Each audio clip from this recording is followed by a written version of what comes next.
park pictures of them or record them. And, this conduct has also escalated to more serious and oftentimes illegal forms of harassment on a number of occasions, including targeting family members for arrest and detention with no probable cause that they've committed any crime, targeting family members for pulling them over in their vehicles, searching their vehicles, detaining them, harassing family members of minor age. So, for example, in October of 2019, Paul Reyes' sister Jaylene spoke publicly for the first time about her brother's murder at the hands of LASD. Later that evening, deputies forcefully arrested her at her brother's memorial site without probable cause. Kind of a long story to sum it up. They ended up bringing her to the East Los Angeles station where she was detained until the next morning. And then while she was detained, LASD personnel deleted videos that she took of them from her cell phone. In South LA, LASD deputies showed up uninvited to a memorial service for Ryan Twyman, who was shot 34 times by 2 Century Station deputies. The deputies mocked his grieving family members. One deputy went so far as to go up to his mother and ask her to have a pin with a picture of Ryan on it. When she asked him to leave, he said, paraphrasing, F Ryan and F you too. In one incident in East LA where a deputy was harassing a teenage family member, the deputy told her that the people who sue the police are criminals and that there are no deputy gangs. And I am interested to hear my co-panelist thoughts on the new state law, which Commissioner Kennedy read. I'll quote, a group of law enforcement officers within an agency that engage in a pattern of rogue on-duty behavior that violates the law or fundamental principles of professional policing. So in my opinion, this constant and aggressive behavior of harassing families fits this definition to a T. These deputies are engaging in unconstitutional policing practices that serve no legitimate purpose and are only served to intimidate family members and other community members from speaking out against the department. This is exactly what gangs do. They control their territory and they'll assert their authority by any means necessary. I also wanted to touch on the process of reporting harassment and other forms of deputy misconduct, because this is yet another symptom of the dysfunctional department that allows misconduct and deputy gangs to go unchecked. Family members who are experiencing harassment and other forms of misconduct generally don't feel comfortable reporting to LASD and filing complaints for a number of reasons. First, they fear further retaliation and harassment if they file a complaint. Second, they feel that reporting is essentially pointless because deputies are rarely disciplined or otherwise held accountable for their actions. Third, it's of course very emotionally difficult to engage with the very deputies that killed their loved ones. So complaints of harassment by deputies are rarely filed, and complaints of other types of deputy misconduct often go unreported. While people can file complaints to the OIG's office, these complaints are still passed over to LASD for investigation, so this option does not really adequately address these concerns. As the other panelists have mentioned, ultimately the issue of deputy gangs and family harassment are not isolated problems. They're symptoms of a larger systematic failure of the Los Angeles County Sheriff's Department. This is a department with an environment that allows violence, gangs, and unlawful policing to thrive because deputies know that there are no measures of accountability, and department leadership intentionally thwarts any efforts of reform. As the LA Times recently said, radical overhauls are needed. On a county level, we've watched this play out for years. We've listened to the families of people killed by the department plead to the Board of Supervisors and the COC to take action for years. The Board of Supervisors has passed motions addressing LASD's practices, and Sheriff Villanueva has responded by verbally attacking the supervisors at every chance he gets. The Office of the Inspector General has attempted to research various problems with the department, but LASD often refuses to share documents with the OIG and to facilitate these investigations. The COC has subpoenaed Sheriff Villanueva many times, and he's refused to comply time and again. So the question is, how do we take action that will be truly impactful in this climate? We need to boldly re-envision the way the county can shape the Sheriff's Department. So I'd like to briefly share some recommendations from the Check the Sheriff Coalition as to what steps we can take next to move in this direction. First, and if you could do that very briefly, just one, okay. If you could do that in 1 minute, and also just note that we have heard from Melanie Ochoa about some of these recommendations. Yes. All right. So briefly, I'll again, just urge the board to place on the ballot next year a charter amendment that would give the board the authority to remove the sheriff for serious violations of public trust. we really need to step up and set consequences for rogue sheriffs, especially when they're fostering a department that is a threat to public safety for Angelenos. Briefly, I also urge the board to remove traffic enforcement out of the hands of LASD, to continue establishing an external complaint investigation and discipline system, to properly fund and build out the family assistance program, and as Vincent mentioned, to use their power and authority to create policies for LASD, because we cannot trust LASD and Sheriff Villanueva to do that. Thank you so much. Thank you. So at this point, I want to, first of all, thank the full panel for being here. People who are journalists, lawyers, scholars, civil rights attorney, in my opinion, have done more to help us to understand how deputy gangs are operating in Los Angeles County than county entities have. And that is both a great tribute to your work and I think an indictment of the county itself. I will also say, for those of you who are concerned that the sheriff isn't here to respond, that is not because of lack of trying. We routinely and continually invite the sheriff and sheriff's representatives to be present at all of our meetings. And as Ms. Brown just noted, they continue to refuse to participate. So we will continue to extend an invitation to Sheriff Villanueva, to Under Sheriff Murakami, and to any other member of the Sheriff's Department who would like to, if they feel anything here has been said that's incorrect, to correct that record. So you have standing invitation, and please know that you may attend, particularly if you've been subpoenaed to do so, and we would expect that you would answer questions under oath. Okay, so what I'd like to ask you all, the four of you have spoken very quickly, is if you have questions for one another before I open up questions for commissioners. And you can just unmute yourself and say whether you have questions for one another. Okay. I have a question. Yes, Ms. Brown. My question is for Cerise. I was wondering if in your research you've seen how any impact when there's a shooting involving a deputy gang member, and kind of the aftermath of, how evidence is collected, how families are notified, how kind of all that process is handled, if that you've seen impacts from the fact that it's deputy gangs involved in the shootings. Does that make sense? Yeah, that makes sense. I think the consistent thing that I have seen in the aftermath is, one, the harassment of families. Even at the scene of a shooting, they will be harassed by deputies, called names, prevented from seeing their loved one, restrained from entering the area. And then following the shooting, they are followed throughout their neighborhoods. They are pulled over and their cars searched for various reasons. The family of Anthony Vargas has spoken at length about what they've been subjected to. Now several family members of Mr. Vargas are forced to walk around with body cameras on because the harassment has escalated to such a point. As far as evidence collection goes, there has been a number of questions on how that is carried out. My reporting details several inconsistencies in evidence collection in a number of these cases that I have detailed. The Vargas case is one in particular, as well as the killing of a man in East Los Angeles County by a female deputy. His name is escaping me right now, but in any case, all of those instances are documented in depth in the Tradition of Violence series, as well as the Deputy Gang database. Thank you. If there aren't any further questions for panelists, I'll now open it up to members of the commission to ask questions of the panelists. Commissioner Rubin. Yes, I am particularly, first of all, I want to thank all the panelists for their hard work and their insight. I'd like to probe Mr. Miller a bit further in his mentioning that the comparison between the Sheriff's Department and LAPD, both within LA County. LAPD, according to Mr. Miller, doesn't have deputy gangs. So my question is, why not? Well, I've actually researched this a lot, the answer to this, and I've had conversation with top brass at LAPD, and I asked them the same question: what's the difference?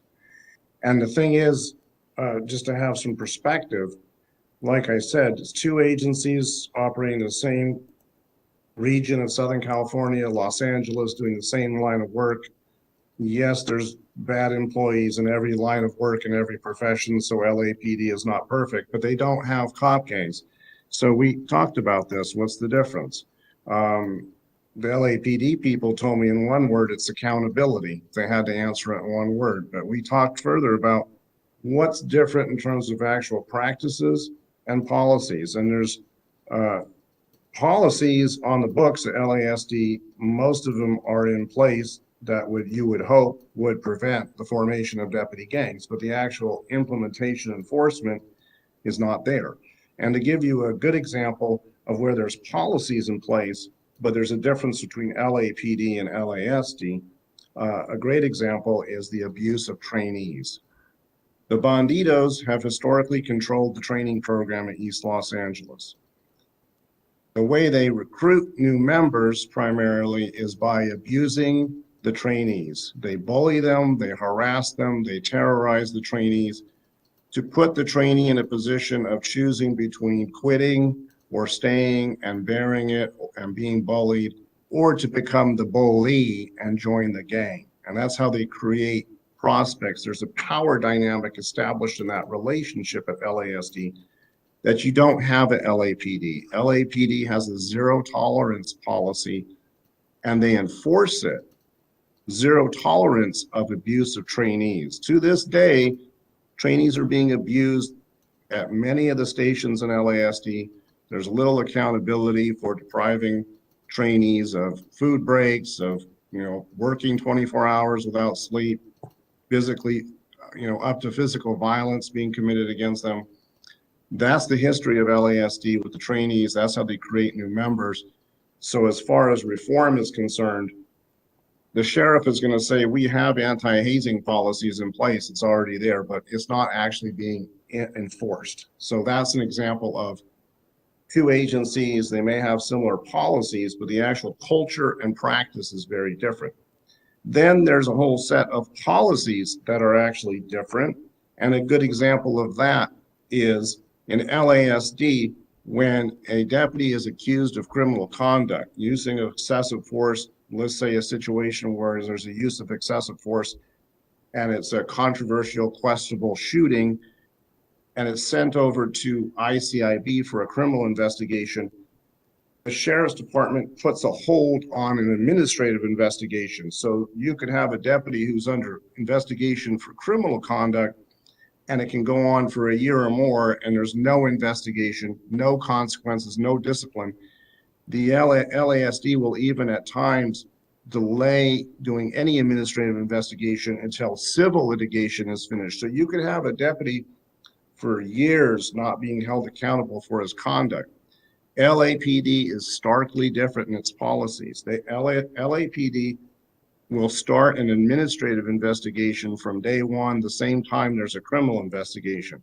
They will wall off the investigations from each other for due process rights to protect of the deputy in his criminal investigation, but they will immediately begin the administrative investigation because they want to find out if something wrong happened. They want to find out if their deputy did something that he shouldn't have. They want to find out if they need to impose discipline. Do they need to take the deputy officer off the line, not be on duty? Do they need to suspend this deputy? Do they need to do training, not just to this deputy, but other deputies? So they're not so worried about, the public finding out or plaintiff's attorneys finding out information. LAPD will try to investigate the problem and fix it, whereas LASD will not fix it often and not investigate it. And this can go on for years. And of course, on the back end, we've got a lot of situations where you've got accusations of excessive force. You've got deputies who are accused of excessive force in controversial shootings, and there never is even an IA investigation at all in LASD. So that's a big problem. And that's a big difference between the two. It'd be very helpful to look at those differences between LAPD and LASD because we have the benefit right in front of us of an unintentional scientific experiment has been taking place in Southern California, and you see the results are different. So you want to look at what's departments. Thank you very much, Mr. Miller. Are there other questions? Commissioner Giggans? Yeah, thank you, Mr. Miller. I've got one for you too. You mentioned that there has been either a resurgence or recently an inking party. Can you say a little more about that? And how recent are you, what's the time frame for that when you say recent? Well, the time frame, when I say recent, it's been a while now because, we first heard reporting of this happening about a year ago from now that this took place. But, a lot of times the information starts where we don't know, is it just rumor or is it fact?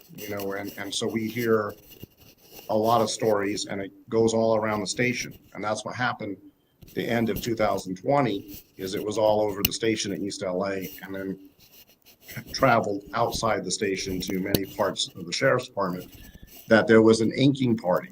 And but it's now since been confirmed that it did happen because we had witnesses testifying in deposition. I also have had deputies personally tell me that they witnessed tattoos, that a tattoo on a body that wasn't there before the inking party happened.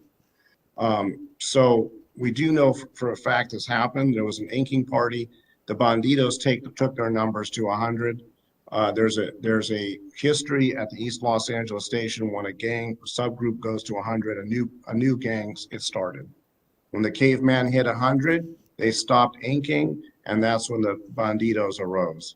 So once we heard about the inking party, we then reasonably and logically inferred from that a new gang would arise at East Los Angeles. And now it's just been confirmed for me from an informant that has indeed happened. Thank you. Are there other commissioner questions before we turn to public comment? Okay, seeing none, we'll turn to public comment at this point. Thank you all. I would invite the panelists to stay on to hear public comment in case there are questions directed to you all. But of course, I understand if you have other plans and you're not able to do so, but and we appreciate you for being here if you have to sign off. So I just want to give some guidance in terms of if folks want to sign on and participate in public comment. So in order to participate in public comment, you must log on to WebEx. Details on how to do so can be found if you're on the internet at coc.lacounty.gov. Once you are logged in and you put in your name and information or whatever name you want to report, you can hit the raise your hand function and you will be put into the queue. When shaded in, your hand is raised. We will give folks about 2 minutes to give public comment, which is our norm. We have about 21 people who signed up, and of course more folks may do so, and we'll try to get through everyone so that everyone can be heard. If you want your name to be recorded in the minutes, please indicate as such when you sign on. Okay, so that's our sort of public comment protocol. Ingrid, if you could make our public comment announcement in Spanish. Buenas tardes, si gustaría traducción de sus comentarios, simplemente diga la palabra español y alguien le dará instrucciones para cómo proceder. Gracias.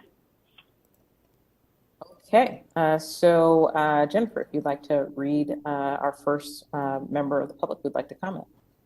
And first, we will hear from Pauletta Dunn Sanders. You're unmuted. Please go ahead, Pauletta.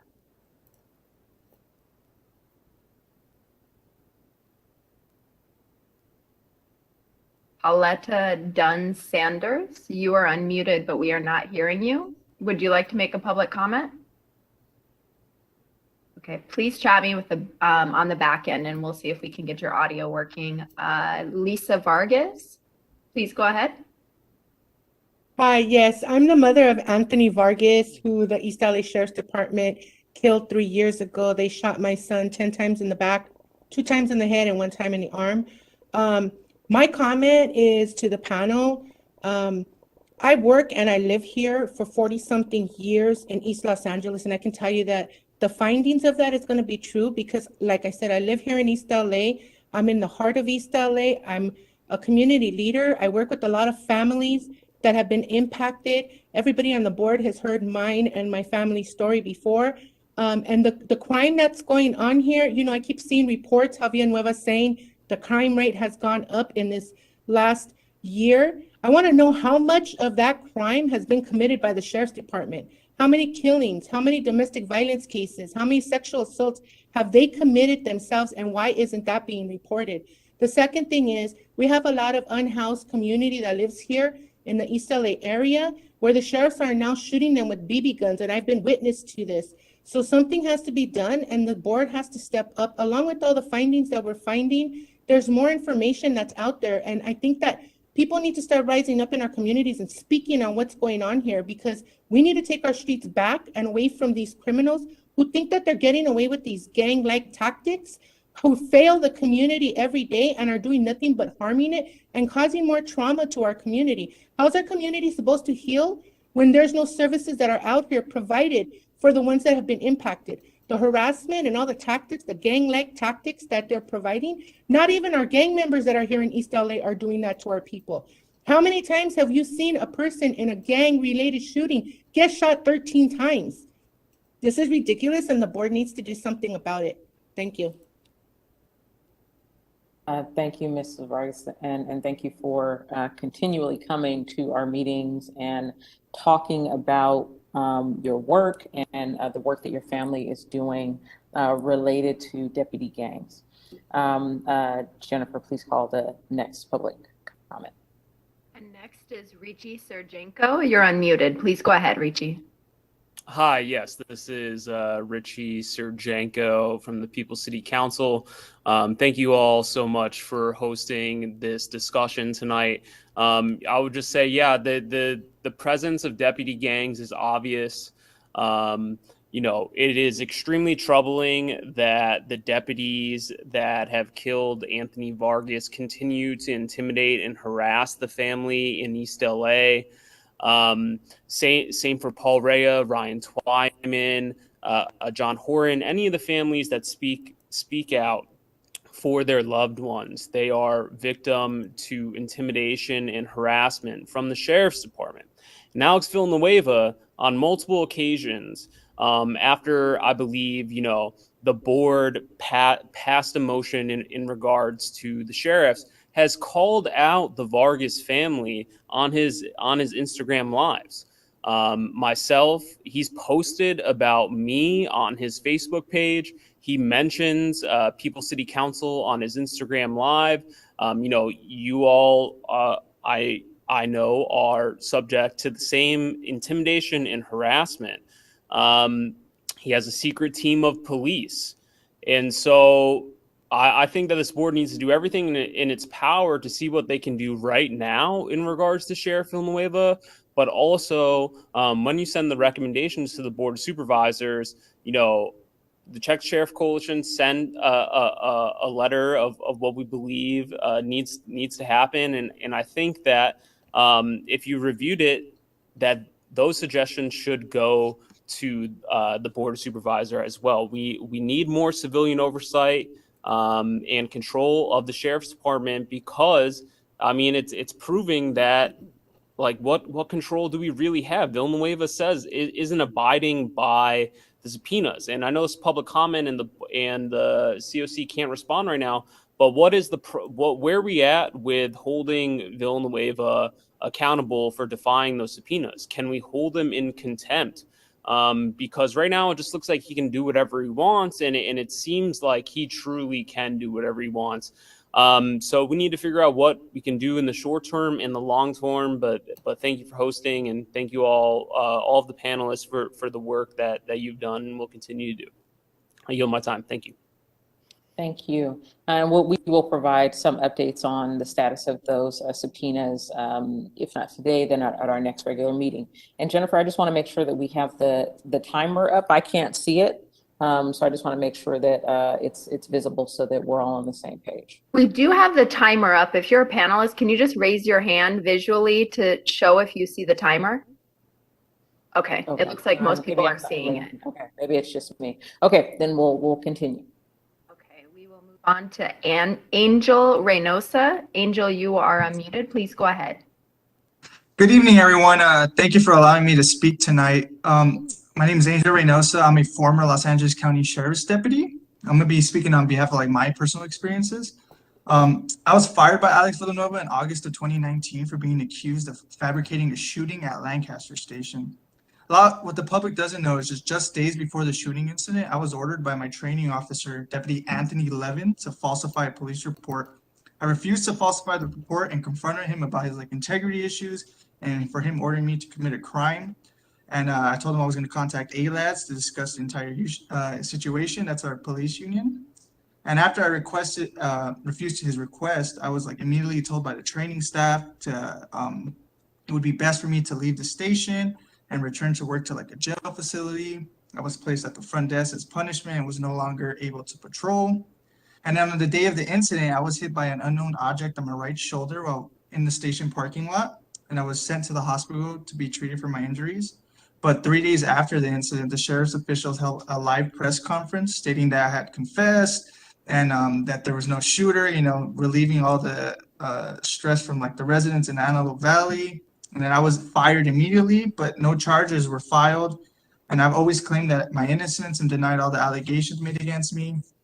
And on January 16th in 2020, coincidentally, one day after I was granted a civil service commission hearing, I was arrested. Charges were brought against me. And during the arrest, the deputies injured my hand. When I was trying to videotape them, they lost my wallet and my personal belongings. The sheriff's department has repeatedly lied to the public about the facts of my case and even spoken to my recent employers, resulting in my termination. I am constantly being harassed by Los Angeles County Sheriff's Department. I encourage deputies who have experienced similar situations to speak out. I became a sheriff's deputy because I wanted to make a difference and help people. But when I attempted to report the wrongdoing of my immediate supervisor, I ended up facing prosecution. Thank you for your time.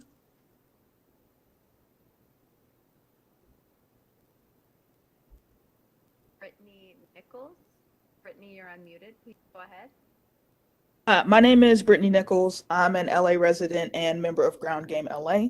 I think the only way to truly get rid of not only the gangs, but the toxic culture that dominates the LASD is to abolish the entire department, because this isn't just a rank and file issue. LASD leadership purposely promotes deputy gang members and their associates. They're not capable of holding themselves accountable, and furthermore, they aren't interested in doing so. Deputies that have worked in internal affairs and attempted to have some level of accountability are overruled by leadership. The few reporters that are actually good at their jobs and work to bring these things to light have only uncovered a fraction of the shit the LASD department is up to. If everyone in LASD isn't in a gang, then they are powerless to stop these things from happening. So where does that leave us now? Well, multiple people in the gang database are running for sheriff. Cecil Rambo, who's throwing up a gang sign in a picture with tattooed Vikings, and who was and continues to be homies with former Undersheriff Tanaka, who went to prison, by the way, is running. Eli Vera is running. That's the guy who helped rehire Mandoyan after he was fired for stalking and harassing another deputy. This is all political theater for them to keep people that will protect deputy gangs and the toxic culture of LASD in power. These are issues a large part of the public is still unaware of, and part of this body's mission should be public awareness. There should not be a resident in LA County that does not know about the existence of deputy gangs and the overall misconduct and lack of accountability of LASD, because they are a threat to the public safety of every Black and brown person in this county. Thank you for having this meeting. Please continue to work on these issues, and please, please, please make this something that everyone knows about, because we will have to vote on these deputy gang members in June. Thank you. And next we will hear from Stephanie Luna. Stephanie, you're unmuted. Please go ahead. Good evening. My name is Stephanie Luna. I'm the aunt of Anthony Vargas. My nephew Anthony was 21 when he was executed by 2 East LA sheriff deputies who chose to target and murder him as an entryway into the deputy gang known as the Bandidos. From the moment Anthony was targeted to the aftermath of his murder, his civil rights have been violated, and we have seen the effects of these deputy gang tactics firsthand. The crime scene was tampered with and a gun had been planted, a gun that held none of my nephew's DNA on it. Upon reading Cerise's reporting, we learned that all responding deputies from the night of Anthony's murder have been identified as active members of the Bandidos deputy gang. Since day one, there were no repercussions for killer cops Jonathan Rojas and Nicholas Perez. Instead, they were celebrated at Kennedy Hall and promoted to training deputies. This is a pattern of celebration that we're talking about. Instead of being held accountable, these deputies who murder as part of these initiations are being rewarded. They're given high-ranking positions and are allowed back on the streets to kill again, much like Deputy Nicholas Perez, who went on to murder 25-year-old George Serrano 16 months after killing Anthony. From the moment we arrived to the scene of Anthony's shooting, we were criminalized for loving Anthony, and 3 years later, nothing has changed. My family has endured witness intimidation while we are in active litigation. We have been actively surveillanced, taunted, doxxed, followed, and illegally detained. We have been mocked and laughed at, while deputies involved in my nephew's shooting have taunted and harassed us at memorial sites and anniversaries. We have been pulled over for bogus felony stops and have had guns drawn at us. We've been tailgated, boxed in, and we've had deputies tell us that they gave my nephew a degrading nickname within the sheriff's department. We've had Anthony's killer, Jonathan Rojas, stalk us outside our family home. We've been publicly mocked and targeted by Alex Villanueva in multiple live and press conferences that resulted in full retaliation from sheriff deputies. There is no reforming a system that is actively engaged in cover-up, lies, and false reporting to justify the murder, intimidation, and harassment of our family members. Eradicate deputy gangs. Thank you. And next we will hear from Miller, J. Miller Professional. You're unmuted. Please go ahead. Yeah, I'm here. So I'm just going to say that one, I've been on these calls many times and been a part of, the public comments for the oversight committee. I decided to join back on this one because it was a special one. I actually stopped coming after Villanueva showed up and was very disrespectful on a Thursday afternoon at one of the last meetings that he did show up to. So there really is no need to have him when he's just disrespectful and arrogant about these killings and human life. So I'm going to say that part. I'm also saying that I'm not just a public member, and I don't want us, and not that just is a bad thing. I'm just saying that, we need to take more weight to the fact that we are people. We are people of many dimensions. So I'm a mother. I'm a vicarious victim. I'm an African-American person. I have a sister to Black boys. I'm a, like I said, a mother to a Black man. I'm also an advocate to disabled people. And my brother, one of my other brothers, is disabled and has been attacked by the police. As you mentioned, I'm a professional and I'm also an expert. So our public is very, very layered, and we need to do something more to have us heard versus, having like 2 minutes to speak. Let's do something in the park where it's big, it's public, and we can get on a podium. It's just too much to do in a short period of time.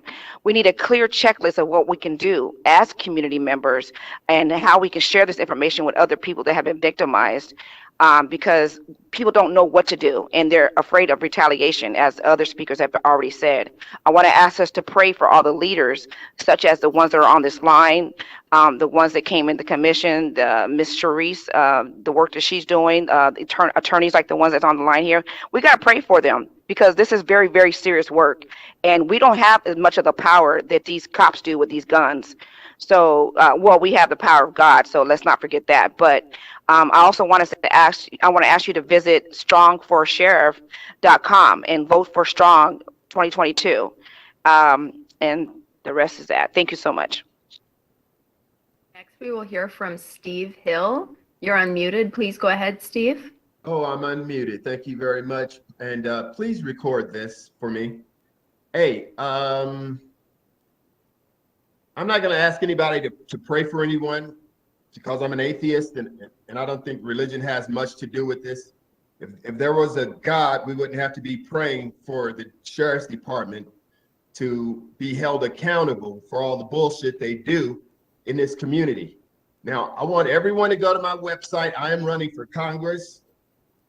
SatanForCongress.com.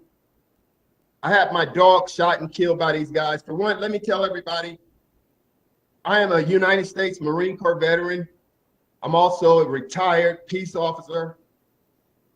And these gangs have existed since the early 90s when I was in the department and would go down and participate in the Police Olympics and the CDC games just about every summer.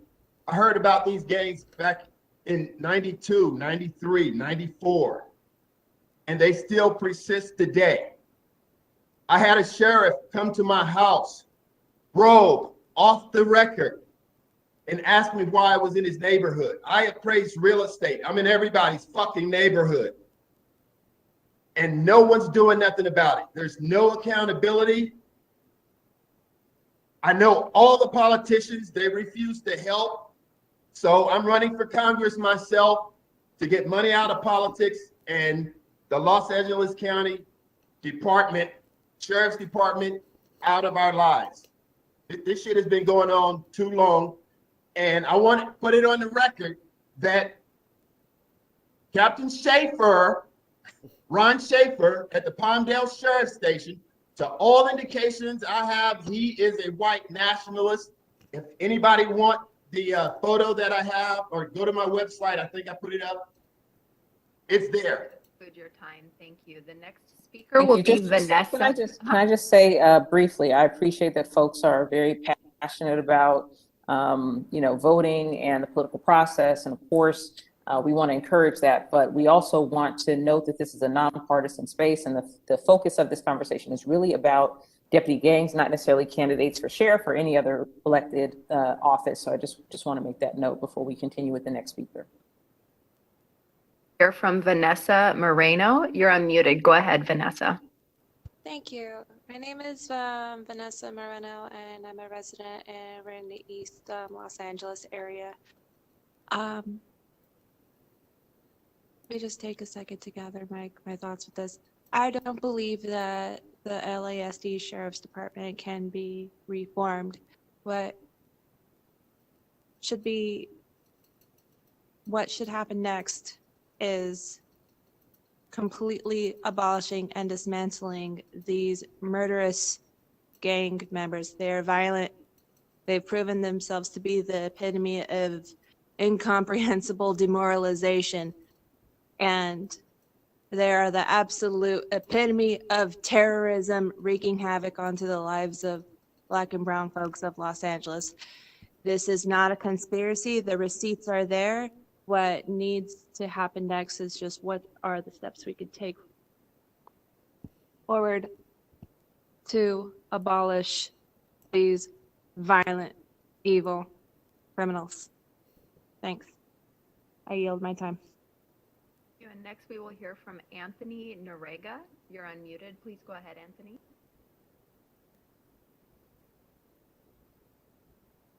Anthony Norega, you're unmuted. Please go ahead. Yes, my name is Anthony Noriega. I am with the League of United Latin American Citizens. I'm a member of the Civil Rights Commission. We had a meeting tonight earlier with Hilda Solis's staff, and we spoke extensively about the issues that we're speaking about tonight. And Hilda Solis is well known for passing and discussing and pushing for reform in the Sheriff's Department. She needs a lot of support.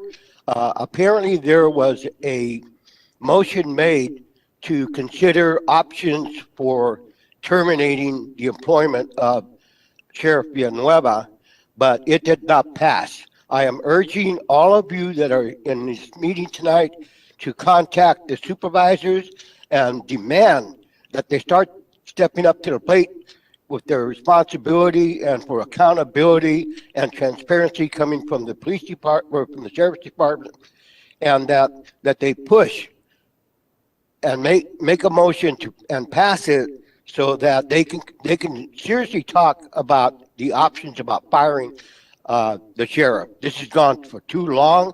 It's demoralizing that our Latino community, our Black community, our minority community are being affected this way. This happens in third world countries, for God's sakes. And here we are in the United States, and we're putting up with it. We need to demand. Some of the people here said that we need to demand. You're darn right. We need to demand change, and we need to demand change now, not tomorrow. And my heart goes out to the family of Anthony Vargas, and I hope that we get some answers for that family soon. I really want to thank the commission for taking the opportunity to put together this special meeting. It's probably a long time coming, and I believe that the one person said.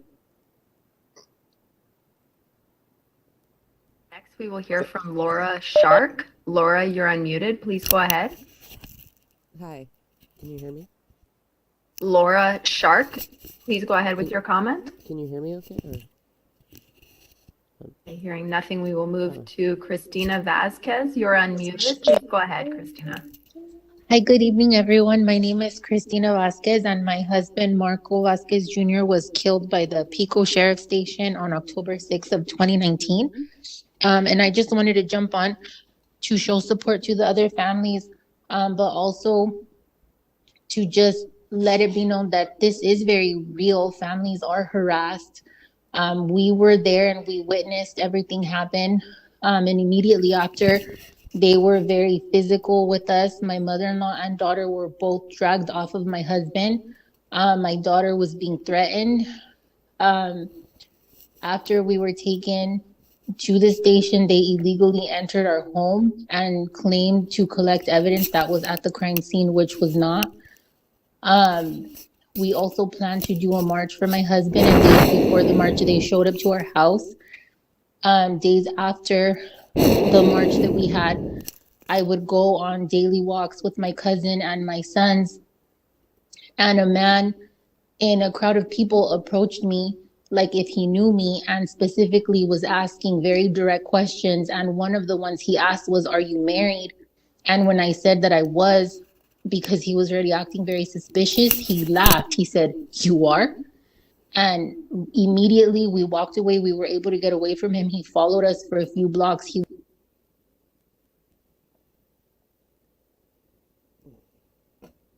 information back stating this normally happens is they're cops and they get sent out to harass and intimidate you. The more that we have spoken out about it, the more we start to notice police presence. As of recently, my daughters also spoke out on one of the meetings that we have once a month on Thursdays. And a few days after that, we live in a gated community, and we had a police patrol car sitting right outside of our unit. A few days after that, my daughter had gone to Target. They were following her in, and a handful of sheriffs were right behind her in the store. It's been happening more often the more that we speak out. Thank you. From Tamara K. Go ahead, Tamara. Hello? Yes, please go ahead, Tamara. Okay, power and strength to all the families impacted by the sheriff violence. John Horton, Anthony Vargas, Paul Reyes, the Vasquez family, and too many more to mention. You know, this is a systemic issue. Unfortunately, you know, just getting rid of the sheriff is not going to get rid of the sheriff gangs. Abolition is key here, you know, because it is a systemic issue from the inception of this country, so-called country on Turtle Island. The land was stolen and built by the enslaved. So, you know, we have a lot of work to do to dismantle this evil. You know, just simply reforming is not going to have the greatest impact. The greatest impact is abolition.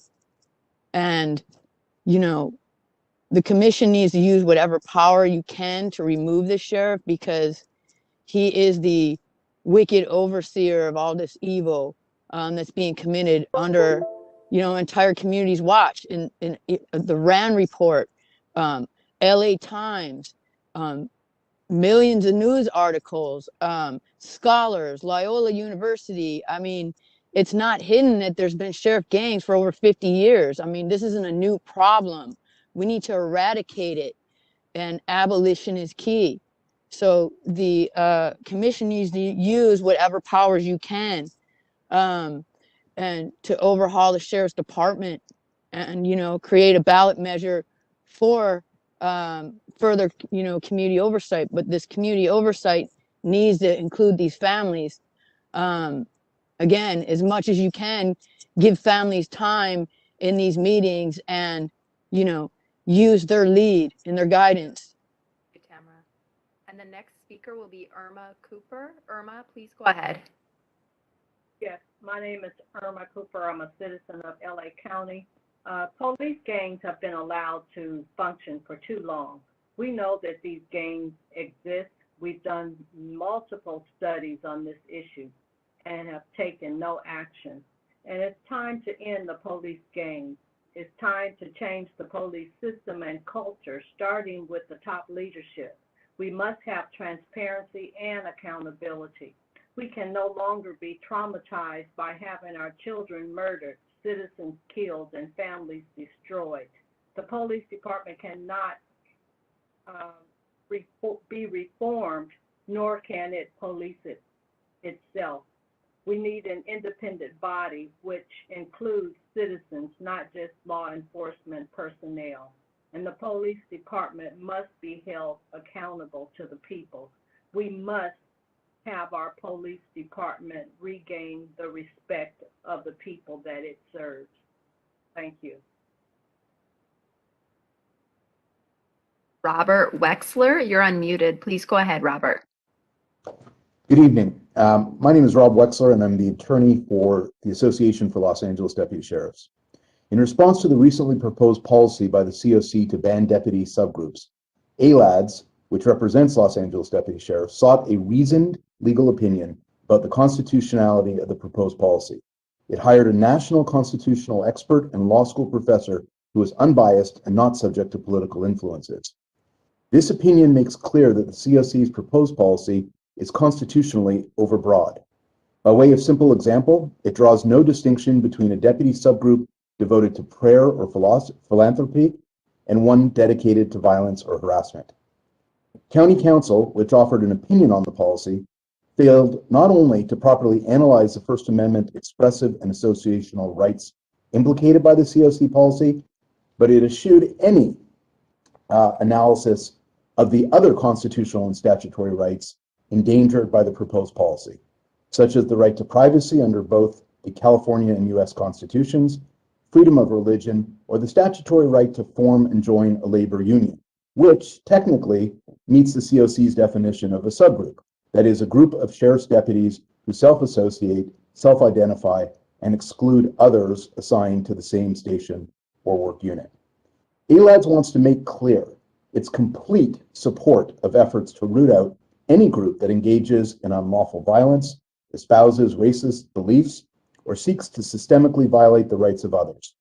That said, just as deputies must pursue justice within legal bounds, the COC must similarly operate in a manner that respects the constitutional rights of the members of the department it oversees. The legal opinion commissioned by ALADS will be provided to the COC very shortly. Thank you.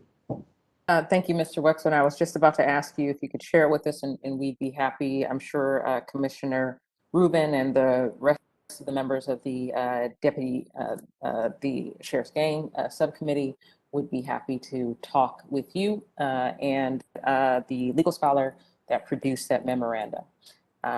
We can hear from our next speaker. Thank you, Jennifer. We'll hear from Jesse Duenas Hernandez. You're unmuted. Please go ahead, Jesse. Hello, my name is Jesse Duenas Hernandez. I'm an independent journalist and photographer. I stay in LA, and I just want to say I'm happy to be here, and I just want to say to all the victims to stay strong, like until we get justice and stuff like that. And I can't say much else, but yeah, we pretty much need to abolish the whole sheriff's department. Thank you. Next, we will hear from Bethany Jones. Bethany, you're unmuted. Please go ahead. Thank you. Good evening. I really appreciate being here and you hosting this space. I do have a concern that might be somewhat connected, and that is Sheriff Villanueva's connection to various Republican or right-wing nonprofits and in particular, there's a victims organization that's run by a woman who is using her nonprofit to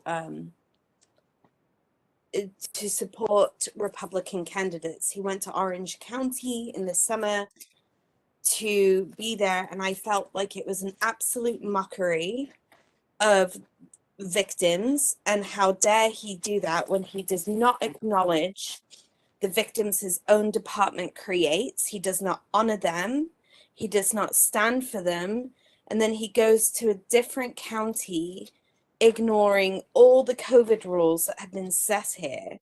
Is he some sort of tyrannical dictator that's allowed to craft and create his own world? And my question to us all is, why are we allowing it? Why is he here? What purpose does he have in this community?